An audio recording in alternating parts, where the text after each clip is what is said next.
It's Pure West Sport with Eaton Evans and Morris Solicitors for Monday evening. Really enjoyed your company tonight. Don't forget all the videos stay up on the Pure West Radio Facebook page. You can listen again as a podcast to the first hour of the show as well. Have a look at the website purewestradio.com. Just a few bits of business for Fraser and I to finish off with this evening. There's another charity rugby game coming up very soon, the 5th of August.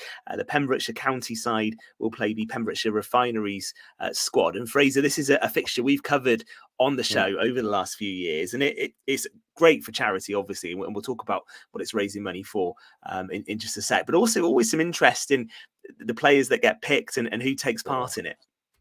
Yeah, it's generated a lot of interest. Gareth Skeerfield is instrumental in bringing it back. It hasn't been a Pembrokeshire County side, certainly not a meaningful one for a very long time. And very competitive game first time around. Pembrokeshire actually won it, cut loose a bit second time around. But yeah, it's a different time of year this year. It has been Six Nations around February, March time previously, but now we're looking at pre-season. So yeah, we'll see how that works. Obviously, you will clash with the cricket Saturday, but there will be also a lot of players who want a pre-season game and want to be selected and will be back in training as of now. I believe most clubs are back in, so it should be the summer as well. Time of year should bring out a bigger crowd, no doubt, as well. So that will be a big occasion again. Yeah, it's always competitive, and to raise money for a really good cause, isn't it, this year as well? For Craig Maxwell, who played his youth rugby for the Quins. For people who don't know this story, it's quite a poignant one, isn't it? Yeah, it's a very harrowing one, actually. Craig obviously had a terminal diagnosis, currently struggling with cancer, and is handling it extremely bravely, and is using his time left, for want of a better phrase, to raise money to battle against the disease. Obviously, it's a very, very heartwarming story in a way, because he's showing tremendous courage and tremendous bravery and not an ounce of self-pity. So it'll go towards helping his cause, everything from that day, which I think will ensure a big turnout as well, and make sure people are keen to support it. Yeah, indeed, and both sides do take it pretty seriously, don't they? The Refineries always have a good side, don't they, as well? Yeah. And we're always interested just to see the makeup of the county team, which normally does pick from across Pembrokeshire, doesn't it? It truly does represent everyone. It'd be interesting for Gareth this year how he goes about selection, because obviously in previous years he had the luxury of being able to ask clubs who's been informed for their players so far that season, and we won't have that this time around because we're going straight into it. But I think you're right there. The important thing is that you have a strong side out that does a county team justice, but also a mixed side which represents the whole of Pembrokeshire, and no clubs are feeling alienated then. So I'm sure there'll be a representative of each club again.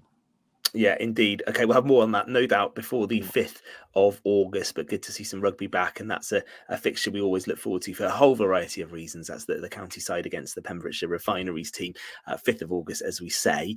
Just a bit of football. We started with that at the beginning of the show with Rob Edwards, who was on great form as always. Swansea City's pre-season continues tomorrow under new manager Michael Duff. He was up the road, actually, from me on Saturday, Fraser. He was watching his old team, Cheltenham Town, take on Birmingham City in a friendly game of 5 goals. Birmingham won 3-2. I don't know who he had his eye on, maybe watching Birmingham ahead of the new season.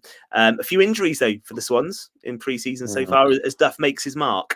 Yeah, an inauspicious start, a 1-0 friendly defeat at Oxford, and Joe Allen, unfortunately, much hailed return it was from Joe Allen, and he's superb when he is on the field for Swansea, but the injury record since he's come back has become a problem now. I think it was 190 minutes completed in the league last year. He'll now out for 3 weeks and will miss the start of the season. Liam Welsh as well injured. It should be a longer term. So Swansea squad is still threadbare. You'd think they still have work to do in the transfer market. Whether there's any money available to have that done, I don't know. So it's going to be rugby. I think first few weeks for Michael Duff, he's going to need time to bed in. He's going to need that anyway. Any new manager does, but they could do without these injury issues for sure. Yeah, they could. And actually, Joe Allen, I think he's commented on, hasn't he, his press conferences, and said we're going to need people like him as Duff looks to put his stamp on the team. So he'll want him fit. So that will be a shame. So Bristol Rovers tomorrow, Fraser, and you're going to have a look, aren't you? I'll be down the .com tomorrow for my first visit of the season. See if Joey Barton plays up there on the bench at all. But first press conference with him, which will be lively. But yeah, Swansea Bristol Rovers tomorrow. Not one which will probably break the internet, if I'm honest. It's a friendly go. It's not a glamorous one, is it, really? No, but my first look at them for sure. Yeah, that will be good. Well, listen, we've spoken a lot about Haverford County tonight, and again, a brilliant effort last Thursday. Just some news that Rob alluded to actually in our interview. They've had the draw today for the Nathaniel MG Cup, and actually Haverford have got quite an interesting game. They'll take on Cardiff City's under 21s at the Oggy Bridge Meadow Stadium, due to be the weekend of the 4th and 5th of August. It does seem that might be unlikely because of the club's European exploits. And when Rob said that, I think he did smirk a little bit as well, because I'm sure he didn't imagine he'd be saying anything like that a few weeks ago or when he first came into the club. But that's a nice draw for the club, isn't it? One to keep an eye on. It's a great tie. Swansea and Cardiff 21s have come down to Haverford Western friendlies in the past, actually, and always have been great young sides, a lot of talent and show. And I think, do believe in under 21 football, there is this rule where you can have 2 or 3 overage players as well. So you obviously get the occasional big name player in there too. So no, it'll be a good test. And the fact that it's the name Cardiff City, or a joke otherwise, it will be a draw. It will be an attraction for fans. So that'll be another big occasion. They've had some pre-season. They really have. Well, good luck to the Bluebirds. That's Thursday night.